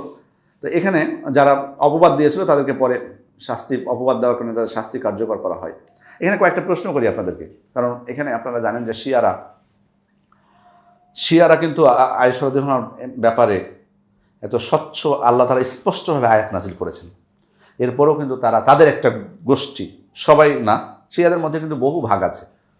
তাদের মধ্যে স্পষ্ট মুশরিকও আছে, তার মধ্যে স্পষ্ট কাফেরও আছে যারা রাসূলের নবুয়তকে অস্বীকার করে। তাদের মধ্যে আবার আয়েশাকে দোষারোপ করে, মানে তাদের বেশিরভাগ মানে যারা সবথেকে ভালো শিয়া যারা, তারা আয়েশার প্রতি তাদের ক্ষোভ হলো যে ইয়াকে খলিফা না বানানো, মানে আলী রাদিয়াল্লাহু মানে এটা নিয়ে তাদের ক্ষোভটা বেশি। এটাতে ভুল বুঝে তারা। তো এখানে প্রশ্ন হলো যে তারা কিন্তু অনেক সময় প্রোপাগান্ডা চালাতে পারে। যেমন আল্লাহ রাসূল সাল্লাল্লাহু আলাইহি ওয়াসাল্লাম যে আয়েশা রাদিয়াল্লাহু আনহাকে এখানে দুইটা বিষয়, আলী রাদিয়াল্লাহু আনহু দুইজনের কাছে যখন পরামর্শ চাইলেন, আলীর কাছে এবং উসামা বিন যায়েদের কাছে, তো আলী রাদিয়াল্লাহু আনহু পরামর্শটা কি ছিল? মুক্ত করে দাও।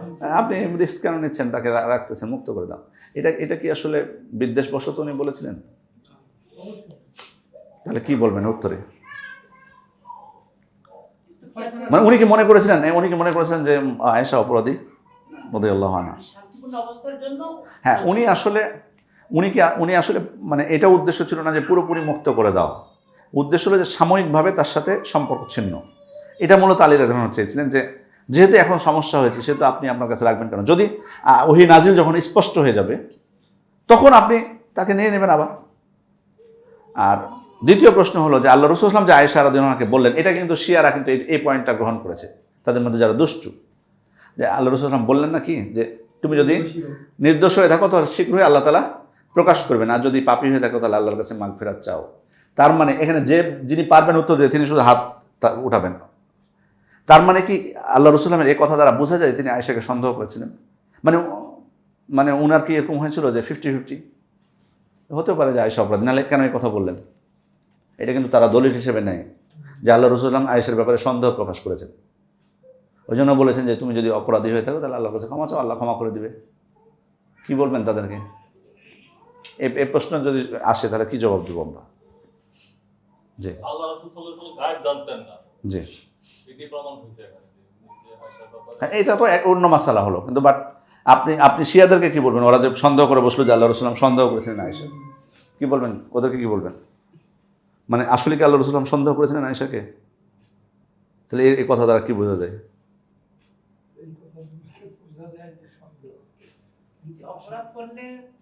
অপরাধ করলে আমরা অনুতপ্ত হবো, আল্লাহর কাছে ক্ষমা চাইবো। এখান থেকে আমরা আসলে যেটা ওই ভূমিকা যেটা রাসূল যেটা বলছে ওটা ওইভাবেই থাকবে। আর আল্লাহ রাসূল গায়েব জানেন না, এই দুইটা পয়েন্ট। জি, আমার মনে হয় যে এই মানব সমাজকে মানে এটা সবুরের ব্যাপার, এটা বাস্তব জীবনে দুনিয়ায় হতে পারে কারো স্ত্রীর ব্যাপারে তাড়াতাড়ি সিদ্ধান্ত না নেওয়া, অপেক্ষা করা। বিষয়টা সবরের মাধ্যমে যাতে আমার প্রশ্ন কিন্তু এটা না। আপনারা কিন্তু যেগুলো বলছেন এগুলো শিক্ষা। আপনার কথা ঠিক আছে, আমি আপনার কথা মেনে নিলাম, বাট আমার প্রশ্ন যেটা নির্দিষ্ট হবে এটা জবাব কিন্তু আসেনি। কেউ যদি বলে যে আল্লাহ রসুল সাল্লাল্লাহু আলাইহি ওয়াসাল্লাম সন্দেহ করেছেন তার স্ত্রীকে এবং এই বক্তব্যটা নিয়ে আসে, তাহলে আপনি তাকে কি জবাব দিবেন? এখানে সেটা আমার মনে হয় যে মুনাফিকদের কি অবস্থা, এটা আসলে প্রকাশ করার জন্য আল্লাহ রাসূল, কারণ আল্লাহ রাসূল সন্দেহ করার কোনো ইয়ে ছিল না, এবং বিষয়টা মুনাফিকরা যে মিথ্যা বলেছে সেটা প্রমাণ হয়ে যাবে। আসলে ওলামা ইকরাম বলছেন এখানে যে আসলে আল্লাহ রসুল সাল্লাল্লাহু আলাইহি ওয়াসাল্লাম এখানে মূলত কাবিরা আয়েশার ব্যাপারে নিশ্চিত ছিলেন যে উনি অপরাধী নন, এবং কোনো কোনো বর্ণনাও এসেছে, কোনো কোনো বর্ণনা এসেছে নবীদের স্ত্রীদের দ্বারা কখনো অশ্লীল কাজ মানে সংগঠিত হয়নি। এটা এই দিক থেকে তো আল্লাহ রসুল সাল্লাল্লাহু আলাইহি ওয়াসাল্লাম নিশ্চিত ছিলেন যে তার স্ত্রী করেনি অপরাধ, কিন্তু উনি হয়তো কোনো সগীরা গুনাহকে বুঝিয়েছেন এখানে, যে কোনো সগীরা পাপ, যেমন হয় না যে হয়তো কোনো পাপের ক্ষেত্রে, যেমন হয়তো তার সাথে হয়তো কিছু নমনীয় হয়ে কথা বলা নিম্ন স্বরে, সফওয়ান বিন মুআত্তালের সাথে হয়তো যদি উনি কোমল কণ্ঠে যদি কথা বলে থাকেন বা এরকম কোনো কিছু হয়তো ছোট্ট কোনো বিষয় হয়তো যদি ঘটে থাকে, সেটা মূলত উদ্দেশ্য ছিল। এটা ওনার উদ্দেশ্য ছিল না যে আসলে তার সাথে কোনো বড় অপরাধ হয়েছে, এটা কিন্তু মূল উদ্দেশ্য ছিল না এটা আল্লাহ রাসূল সাল্লাল্লাহু আলাইহি ওয়াসাল্লাম। এ ব্যাপারে উনি নিশ্চিত ছিলেন, কিন্তু আসলে তাহলে উনি কেন নিশ্চিত তাকে ঘোষণা করলেন না? এর কারণটা হলো যে উনি ওহীর অপেক্ষা করছিলেন। কারণ আল্লাহ রাসূল সাল্লাল্লাহু আলাইহি ওয়াসাল্লাম যদি বলেন যে না আমার স্ত্রী অপরাধী হতে পারে না, তখন প্রপাগান্ডা ছাড়া মুনাফিকরা থামতো, তখন থামানো যেত তাদেরকে। এই জন্য আল্লাহ রাসূল সাল্লাল্লাহু আলাইহি ওয়াসাল্লাম অপেক্ষা করছিলেন যে ওহীর, কিন্তু আল্লাহ তাআলা পরীক্ষা নিচ্ছেন তার রাসূল সাল্লাল্লাহু আলাইহি ওয়াসাল্লামকে, তার রাসূলকে বড় পরীক্ষায় ফেলে দিয়েছেন এখানে। এই জন্য 1 মাস পর ওহী নাজিল হয়েছে, তখন তো উনি খুশি হয়েছেন, সাথে সাথে বলে দিয়েছেন। এবং এখান থেকে অনেক বিষয় আছে। আয়েশা রাদিয়াল্লাহু আনহা এই যে অভিমান, উনি অভিমান করেছেন না শেষে, মানে আসলে স্ত্রীরা অভিমান করতে পারে, এটা থেকে কিন্তু বোঝা যায়। উনি কিন্তু অভিমান করে রাসূলের কাছে যাননি, এমন না যে উনি রাসূলের কাছে যাবেন না, ওই সময় তার একটু অভিমান হয়েছে যে আল্লাহ আয়াত নাজিল করেছে আমি আল্লাহরই প্রশংসা করবো, আমি রাসূলের কাছে যাবো না, তার প্রশংসা আমি করবো না, তার প্রতি কৃতজ্ঞতা জানাবো না, আমি আল্লাহরই শুধু প্রশংসা করবো। উনিও তো ওনার কাছেও তো পরিষ্কার যে আল্লাহ রাসূল সাল্লাল্লাহু আলাইহি ওয়াসাল্লাম কেন। এবং এখান থেকে আরেকটা জিনিস, যে কোনো স্ত্রী ব্যাপারে কোনো কিছু শুনলে মানে তড়িৎ গতিতে কোনো সিদ্ধান্ত নেওয়া এটা উচিত না। এবং সাথে সাথে আবার কিছু যদি আপনার কানেও আসে, তার সাথে আপনার ব্যবহারে ওলামা ইকরাম বলছেন যে একটু পরিবর্তন নিয়ে আসতে হবে। আল্লাহ রাসূল কিন্তু ব্যবহারে কিছুটা পরিবর্তন কিন্তু নিয়ে এসেছিলেন সেখানে, যাতে আয়েশা রাদিয়াল্লাহু আনহা কিছুটা উনি টের পান যে কিছু একটা ঘটেছে একটা। যাই হোক, এগুলো সব কিছু ছিল মূলত আল্লাহ তাআলার পক্ষ থেকে মানে আমাদের জন্য শিক্ষা, বড় একটা পরীক্ষা আমাদের জন্য। এবং এর মাধ্যমে সুবহানাল্লাহ, এটা ছিল আয়েশা রাদিয়াল্লাহু আনহার বড় পুরস্কার। উনি নিজেও বলেছেন এটা, যে মানে উনি ভেবেছিলেন যে হয়তো আল্লাহ রাসূল সাল্লাল্লাহু আলাইহি ওয়াসাল্লামকে, উনি এই কথা বলেছেন যে আমি ভেবেছিলাম যে ওহী নাজিল হবে, কিন্তু হয়তো এটা স্বপ্নে হয়তো আল্লাহ রাসূল সাল্লাল্লাহু আলাইহি ওয়াসাল্লামকে বলে দেওয়া হবে যে আপনার স্ত্রী নির্দোষ, কিন্তু আমার ব্যাপারে কোরআনের আয়াত নাজিল হবে, আর এই আয়াত কিয়ামত পর্যন্ত মানুষ তেলাওয়াত করতে থাকবে, আমি এটা কল্পনাই করতে পারি। এত বড় উপহার আমি আল্লাহ তাআলার পক্ষ থেকে পেয়েছি, সুবহানাল্লাহ, তাদের ঈমানের কারণে। যাই হোক, আল্লাহ তাআলা আমাদেরকে এই ঘটনাগুলো থেকে শিক্ষা নেওয়ার, আমাদের জীবনে বাস্তবায়ন করার তৌফিক দান করুন।